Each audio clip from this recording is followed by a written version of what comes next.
안녕하세요. 브라이언입니다. 오늘은 2025년 고등학교 입학생부터 적용되는 고교학점제 미수에 대해 설명하겠습니다. 2025년 입학하는 고1부터는 과목별 출석률이 3분의 2 미만이고 학업 성취율이 40% 미만이면 미수가 되어 별도의 보충 지도를 받아야 학점 이수가 가능합니다. 성적 없이 이수로만 표시되는 교양 과목의 경우에는 출석률만 적용됩니다. 그러다 보니 학업 성취율이 낮은 학생들이 벌써부터 불안해하며 고등학교 졸업이 가능한지 문의를 해옵니다. 특히 운동선수나 예체능 학생들을 중심으로 말이죠. 그런데 학생들은 미수 제도를 그렇게 걱정할 필요는 없습니다.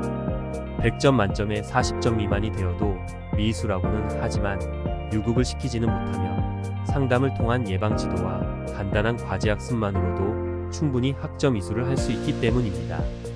2024년 경기도에서 발표한 최소 성취 수준 보장지도 계획을 보면 미수가 발생했을 경우의 보충지도 시간은 1학점당 5시간으로 규정했습니다. 2025년 전 과목 학기제로 교육과정이 편성되면 대부분 4학점의 과목이기 때문에 만약 한 과목 미수가 발생했을 경우에 학생은 20시간의 보충지도를 들으면 이수 처리가 된다는 겁니다. 20시간이면 학기 말 혹은 방학까지 나와서 보충 지도를 받아야 합니다. 하지만 교육부에서는 20시간의 보충 지도 시간 중 50%는 예방 지도로 인정해 줄 수 있다고 합니다. 그렇게 되면 학기 초 기초학력 미달이 의심되는 학생들을 선정해 담임 또는 교과 담당 교사가 학습 멘토링을 10시간 실시하면 됩니다. 지금도 대부분의 학교에서 기초학력 미달 예상 학생들을 대상으로 학기별로 학습 멘토링을 하고 있으므로 실제 보충 지도는 10시간만 하면 되는 셈입니다. 물론 교과 교사는 학기 중 실시한 예방 지도, 즉 학습 멘토링 활동의 증빙 자료를 꼭 남겨놔야 할 것입니다. 만약 예방 지도나 보충 지도로 정서적 지원 프로그램을 사용할 경우 최대 25%, 즉 20시간 중 5시간 이내로 운영 가능합니다. 정서적 지원 프로그램이란 학습 흥미, 동기부여를 위한 상담, 컨설팅을 말하는 것으로 외부 강사나 상담 교사를 활용한 프로그램입니다. 특히 외부 강사를 활용한 프로그램 운영 시에는 학교 예산 확보가 필요합니다.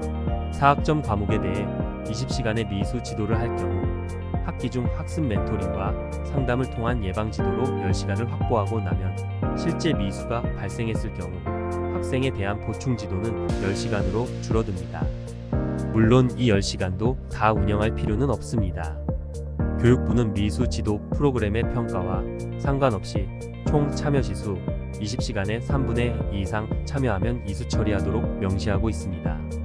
20시간의 3분의 2 이상이면 14시간에 해당합니다. 즉, 실제 학기 말 성적 40점 미만으로 미수 처리된 학생도 예방지도 10시간에 참여했다면 나머지 10시간 중 4시간의 보충 지도만 참여하면 이수할 수 있다는 말입니다. 이 4시간은 방학 전, 즉 학기 말 1주 동안 모두 운영 가능합니다. 방학 전 학습 과제를 4차시로 나눠준다든지 EBS 온라인 학습 수강을 4차시 안내하면 되니까요. 최소 성취 수준 보장 지도는 미수 학생들을 대상으로 한 보충 지도만을 말하는 게 아닙니다. 학기 초 미수가 예상되는 기초학력 미달 학생 파악과 학기 중 미수 예상 학생들에 대한 멘토링, 상담을 통한 예방지도, 학기 말 평가 후 최종 미수 확정 학생들에 대한 보충지도 전반을 말합니다. 즉 미수 학생 파악과 예방, 보충지도가 하나의 계획으로 운영되어야 하는 것이죠. 결국 미수 학생의 예방과 지도를 위해서는 교과의 평가 계획부터 다시 살펴보지 않으면 안 됩니다. 평가 계획의 문제점이 무엇인지, 어떤 영역에서 성취 수준에 도달하지 못했는지, 어떻게 평가 방법을 개선해야 하는지 따져봐야 하는 겁니다. 그래서 최소 성취 수준 보장 지도는 평가의 영역이며 평가의 전문성을 가진 부서에서 담당, 계획해야 합니다. 학기 초, 학기 말 교직원의 평가 개선을 위해 전문성 있는 평가 연수를 해야 하니까요. 2025년 고1부터는 1학점의 수업 진도가 16회로 끝납니다. 가급적 방학 전 한 주를 반드시 미수 보충지도로 활용하는 것이 좋습니다. 보충지도의 방법으로는 대면지도, 온라인 콘텐츠 EBSI 수강, 보충 과제 부여, 학습 멘토링 등을 활용할 수 있습니다. 학생이나 교사 모두에게 부담 없는 방법은 학습 과제 부여와 확인이 아닐까 싶습니다. 학생은 20시간 중 3분의 2 이상 참여하면 되므로 4시간 분량의 학습 과제를 부여하는 방법이 가장 효과적일 것입니다. 방학 전 마지막 한 주의 학습 과제를 모두 제출한 학생들은 바로 학업성적관리위원회를 통해 이수 처리할 수 있으므로 학기 말 성적 업무도 지장을 받지 않습니다.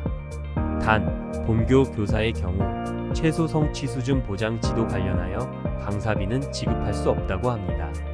다만 외부 강사의 경우는 가능하다고 하나 이것도 예산이 필요하고 교과의 미수, 책임과 지도는 교과 교사가 맡는 것이 바람직해 보입니다.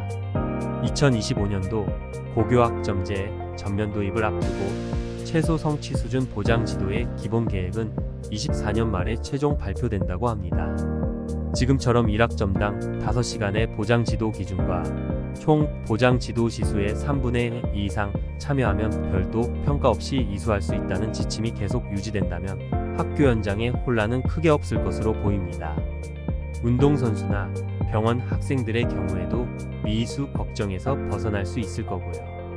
하지만 미이수 보충 지도가 어렵지 않다 해도 학기 말 대상 학생 파악과 지도 방법 준비와 학생 연락 등 교사들에게는 업무 부담이 되는 건 사실입니다. 특히 선발된 학생들로 구성된 특목, 자사고에 비해 일반고는 미수 문제가 더 심각할 수 있습니다. 그럼 어떻게 해야 할까요? 가급적 미수 학생을 만들지 않으면 됩니다. 그러기 위해서는 평가와 수업을 개선해야 합니다. 킬러 문항 위주의 오지선다식 지필평가를 줄이고 수행평가로 학생들을 평가해야 하는 거죠. 25년 입학하는 고1부터는 학기 제임으로 3년간 약 50과목 이상을 수강합니다. 선택 과목도 세분화되어 만약 모든 교과가 지필을 고집한다면 정기고사는 일주일이 필요할 겁니다. 수행평가야말로 교사 교육과정의 구현이라고 할 수 있습니다. 또 학생들의 교과 세특에도 관찰 결과를 바로 반영할 수 있는 장점이 있습니다. 학생부 개별화도 가능하죠. 기본 점수가 있기 때문에 조금만 피드백해주면 40점 미만 학생은 나오지 않습니다. 아마도 지필평가에 익숙한 나머지 평가와 수업을 개선하지 않은 선생님들은 2025년 1학년부터 학기 말이 엄청 바빠질 것입니다. 어쩌면 방학도 반납해야 할 수 있습니다. 미수 학생들 지도로 말이죠. 내년부터 당장 1학년 전 과목에 미수가 적용됩니다. 수업과 평가의 개선을 위한 고민을 더 늦추면 안 됩니다.